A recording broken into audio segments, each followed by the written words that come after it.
The Crucifixion and Last Judgement diptych or diptych with Calvary and Last Judgement consists of two small painted panels attributed to the early Netherlandish artist Jan van Eyck, with areas finished by unidentified followers or members of his workshop. This diptych is one of the early Northern Renaissance oil-on-panel masterpieces, renowned for its unusually complex and highly detailed iconography, and for the technical skill evident in its completion. It was executed in a miniature format. The panels are just 56.5 cm 22.2 in high by 19.7 cm 7.8 in wide. The diptych was probably commissioned for private devotion. The left-hand wing depicts the crucifixion. It shows Christ's followers grieving in the foreground, soldiers and spectators milling about in the midground, and a portrayal of three crucified bodies in the upper ground. The scene is framed against an azure sky with a view of Jerusalem in the distance. The right-hand wing portrays scenes associated with the Last Judgment, a hellscape at its base, the resurrected awaiting judgment in the center ground, and a representation of Christ in majesty flanked by a great decis of saints, apostles, clergy, virgins and nobility in the upper section. Portions of the work contain Greek, Latin and Hebrew inscriptions. The original gilt frames contain biblical passages in Latin drawn from the books of Isaiah, Deuteronomy, and Revelation. According to a date written in Russian on their reverse, the panels were transferred to canvas supports in 1867. The earliest surviving mention of the work appears in 1841, when scholars believed the two panels were wings of a lost triptych. The Metropolitan Museum of Art acquired the diptych in 1933. At that time, the work was attributed to Jan's brother Hubert because key areas formally resembled pages of the Turin Milan Hours, which were then believed to be of Hubert's hand. On the evidence of technique and the style of dress of the figures, the majority of scholars believe the panels are late works by Jan van Eyck, executed in the early 1430s and finished after his death. Other art historians hold that Van Eyck painted the panels around the early 1420s and attribute the weaker passages to a younger Van Eyck's relative inexperience. Format and technique. Along with Robert Campin and later Rogier van der Weyden, Van Eyck revolutionized the approach towards naturalism and realism in Northern European painting during the early to mid-15th century. He was the first to manipulate oils to give the close detailing that infused his figures with the high degree of realism and complexity of emotion seen in this diptych. He coupled this with a mastery of glaze to create luminous surfaces with a deep perspective most noticeable in the upper portion of the crucifixion panel, which had not been achieved before. In the 1420s and 1430s, when oil and panel painting were still in their infancy, vertical formats were often used for depictions of the Last Judgment, because the narrow framing particularly suited a hierarchical presentation of heaven, earth and hell. By contrast, depictions of the crucifixion were usually presented in a horizontal format.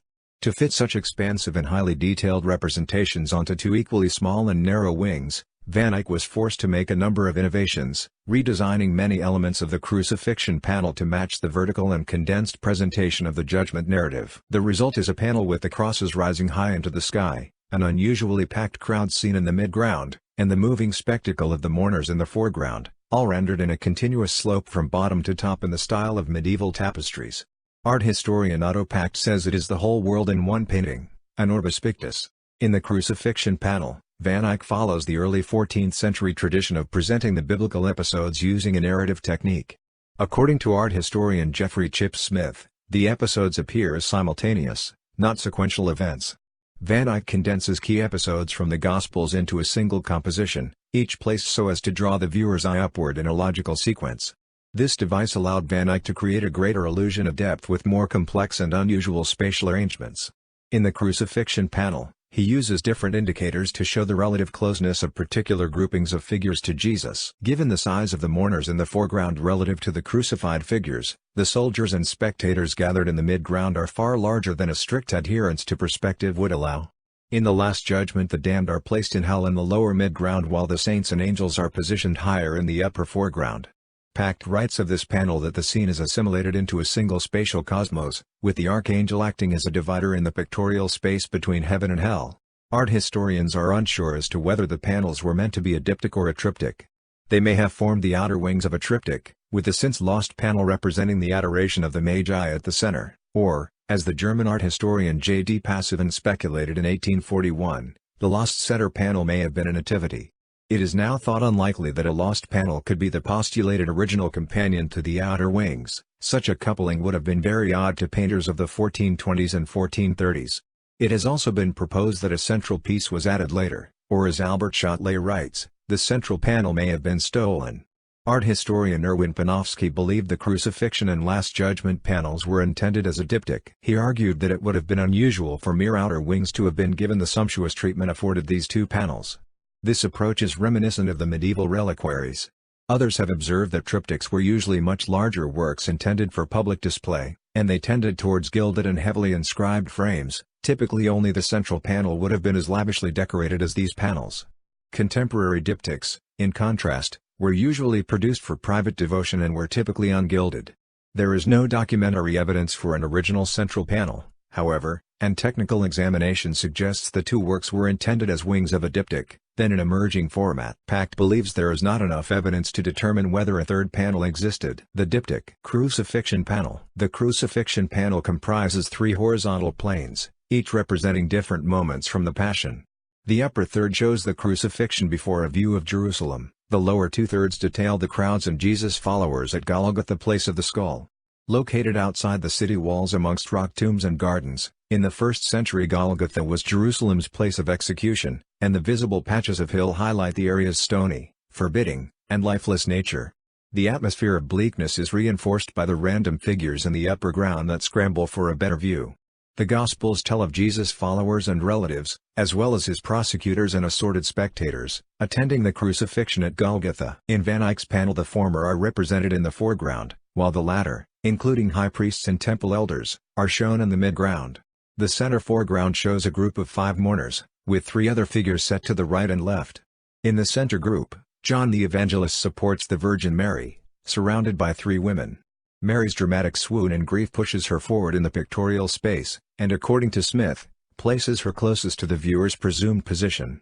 Dressed in an enveloping blue robe that hides most of her face, she collapses and is caught by John, who supports her by her arms.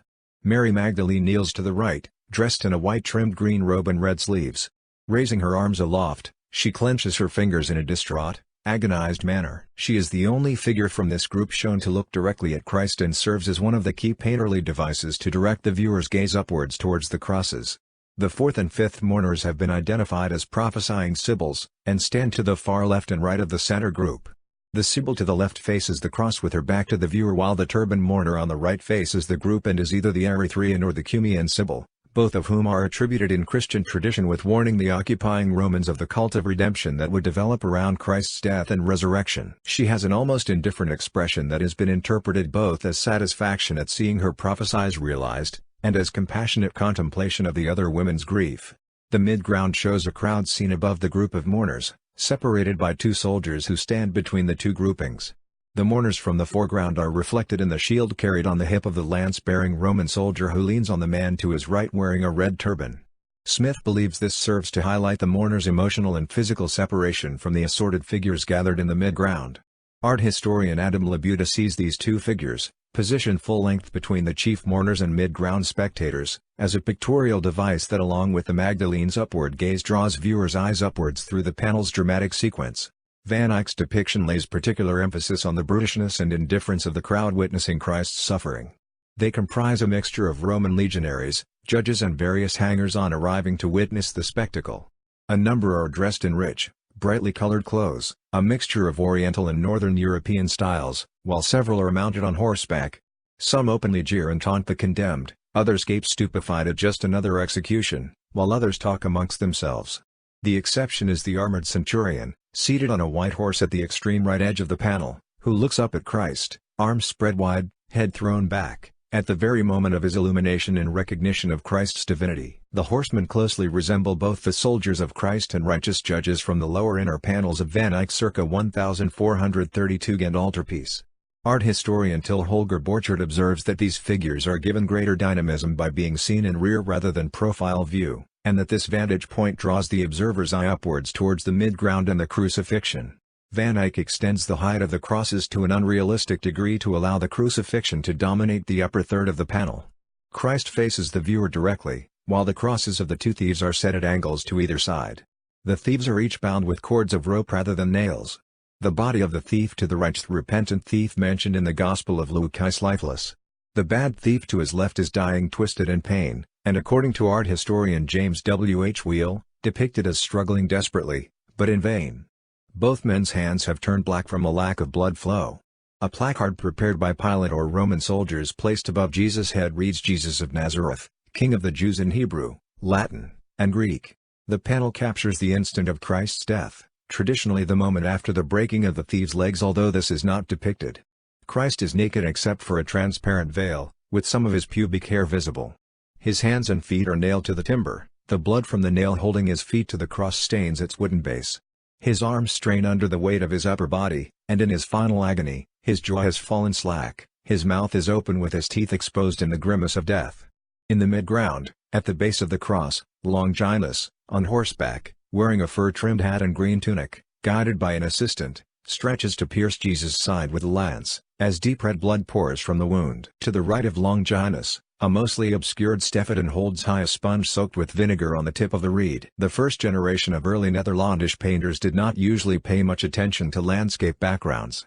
They were often included, showing strong influence from the Italian painters, but typically as minor elements of the composition, seen in the far distance and lacking any real observation of nature. This diptych, however, contains one of the most memorable landscape backgrounds in northern 15th century art. The panoramic view of Jerusalem extends upwards in the distance to the mountainous peaked range in the background. The sky, which continues to the upper part of the right-hand panel, is rendered in deep blues and lined with cumulus clouds. These clouds are similar to those in the Ghent altarpiece and, as in that work, are included to give depth to and enliven the background skyscape. The sky seems to have just darkened, in keeping with the idea that the panel captures the moment of Jesus' death. Faint cirrus clouds can be seen in the far high ground, with the presence of the sun is suggested by a shadow falling on the top left area of the panel. Last Judgement panel. The right-hand wing, as with the Crucifixion wing, is divided horizontally into three areas. Here they represent, from top to bottom, heaven, earth and hell. Heaven contains a traditional great deesis with clergy and laity. Earth, in the mid-ground, is dominated by the figures of Archangel Michael and a personification of death, while in the lower ground the damned fall into hell, where they are tortured and eaten by beasts. Describing the hell passage, art historian Bryson Burroughs writes that the diabolical inventions of Bosch and Bruegel are children's Bogeylands compared to the horrors of the hell Van Eyck has imagined.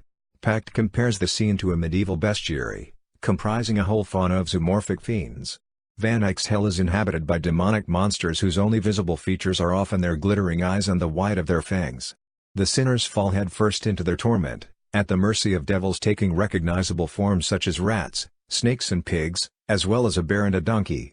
Daringly, Van Eyck shows kings and members of the clergy among those condemned to hell. The earth is represented by the narrow area between heaven and hell.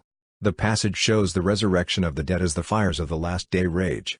The dead rise from their graves to the left and from the stormy sea to the right.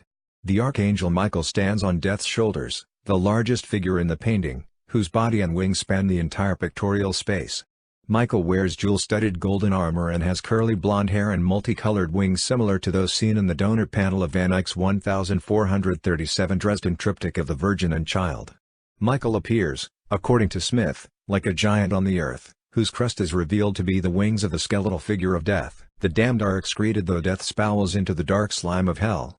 The bat-like death figure, with skull extruding up to earth and skeletal arms and legs reaching down into hell, is the protagonist of the narrative according to Pact. But death is vanquished by the slim and youthful-looking archangel standing between the horrors of hell and the promise of heaven. The upper portion of the panel shows the second coming as recorded in Matthew 2531. But when the Son of Man comes in his glory, and all the holy angels with him, then he will sit on the throne of his glory. Christ, who was naked, frail and almost lifeless in the crucifixion panel, is now resurrected and triumphant in heaven. He is dressed in a long red mantle and is barefoot. His hands and feet are surrounded by circles of yellow light. The holy wounds are visible on his palms held open, the puncture mark left by Longinus' spear is visible on his side through the opening in his robe, as are the nail holes on his feet. Christ is seated at the center of a large array of angels, saints and holy elders. According to Pact, in this scene in heaven that all is sweetness, gentleness and order. Mary and John the Baptist kneel in prayer to his immediate right and left. Both have halos and are rendered at a far larger scale than the surrounding figures, over whom they seem to tower. Mary holds her right hand at her breast, while her left is raised as if to ask for mercy for the smaller naked figures sheltered by her cloak, evoking the conventional pose of the Virgin of Mercy. A choir of virgins gather directly under Christ's feet. They face outwards towards the viewer and sing Christ's praise. Headed by St. Peter, The apostles are dressed in white robes and sit on two facing benches set below Christ and to the right and left of the choir of virgins. Two angels attend to the groups gathered at each side of the benches. A further two angels are positioned immediately above Christ. They hold his cross and are dressed in white amice and albs, with the right-hand angel wearing an outer blue dalmatic vestment. They are flanked on either side by angels playing long-wind instruments, probably trumpets. The two angels on either side of Christ bear the symbols of the crucifixion already represented on the left-hand panel. The angel on the left holds a lance and crown of thorns, the angel on the right a sponge and nails. Van Eyck was a central influence on Petrus Christus, and the younger painter is thought to have studied the panels while they were still in Van Eyck's workshop. He made a much larger and adapted paraphrase of the panel in 1452, as part of a monumental altarpiece, now in Berlin. Although there are significant differences between the two works, the influence of Van Eyck on Christus' work is most evident in the vertical, narrow format and in the central figure of Saint Michael, who also divides the scene between heaven and hell. Iconography. Art historian John Ward highlights the rich and complex iconography and symbolic meaning Van Eyck employed to bring attention to what he saw as the coexistence of the spiritual and material worlds. In his paintings, iconographical features are typically subtly woven into the work, as relatively small, in the background, or in the shadow details. The significance of the imagery is often so densely and intricately layered that a work has to be viewed multiple times before even the most obvious meanings become apparent. According to Ward, the iconographical elements are commonly positioned initially to overlook, and eventually to discover. Writing about the Last Judgement panel, Burroughs notes that each of its several scenes requires attention for itself alone. According to Ward, Van Eyck forces the viewer to search for the meaning in the iconography, creating a multi-layered surface which rewards the attentive viewer with deeper understanding of both the painting and its symbols. Much of Van Eyck's iconography intends to convey the idea of the promised passage from sin and death to salvation and rebirth. Inscriptions. Both the frames and pictorial areas of the diptych are heavily inscribed with lettering and phrases in Latin, Greek, and Hebrew. Van Eyck's early works display a predilection for inscriptions, which serve a dual purpose. They are decorative while also functioning in a manner similar to the commentaries often seen on the margins of medieval manuscripts, which set in context the significance of the accompanying imagery. Diptychs were usually commissioned for private devotion, and Van Eyck would have expected the viewer to contemplate text and imagery in unison. In this work, the inscriptions are in Roman capitals or Gothic miniature, and in some places seem to contain misspellings, making interpretation difficult. Its gold-lined frame and Latin inscriptions, with their subtle references to various passages in the two panels, indicate that the donor was wealthy and educated. The sides of each frame are lined with inscriptions from the book of Isaiah 536-9:12, Revelations 20:13, 213-4 or the book of Deuteronomy 3223-24. In the right-hand panel, the wings of the figure of death contain Latin inscriptions on either side. On the left are the words Chaos Magnum Great Chaos, with Umbra Mortis Shadow of Death inscribed to the right. A warning from Matthew 2541 is written on both sides of Death's head and wings, and extends from earth down into the hell section. It reads, Ite vo maledicti in maternum go, ye cursed, into everlasting fire. In this way, Van Eyck dramatically aligns the biblical extracted diagonal dual beams of light seemingly hurled from the heavens. Also in the section are letters reading Me'al Vlavi. In the midground, the Archangel Michael's armor is heavily inscribed with esoteric and often difficult-to-source phrases. Letters on his breastplate read Vinex, while his jewel-encrusted oval buckler displays the cross and is decorated with Greek script reading Ataravi Tetragrammathanagla. The meaning of this phrase has not been conclusively identified. Some art historians believe it contains misspellings and has been misread. Friedlander transcribed the first word as Ataravi, while the final word Agla is thought be taken from the first four letters of the Hebrew words for Thou art mighty, and thus may signify God. The word also appears in a floor tile in the Gand altarpiece. In the upper portion, gilded inscriptions running vertically across the edges of Christ's mantle read Venite benedicti patris mecum, ye blessed of my Father. Attribution and dating. Over the years the panels have been attributed to both Jan and Hubert van Eyck as well as Petrus Christus. In 1841, Passavant attributed the diptych jointly to Hubert and Jan van Eyck. By 1853, he had revised his opinion and gave attribution exclusively to January Gustav Wagen, the first director of the Gemäldegalerie, Gallery, Berlin, attributed them to Petrus Christus in the mid-19th century, based on the left-hand panel's similarity in composition to a 1452 Last Judgement signed by Christus now in Berlin.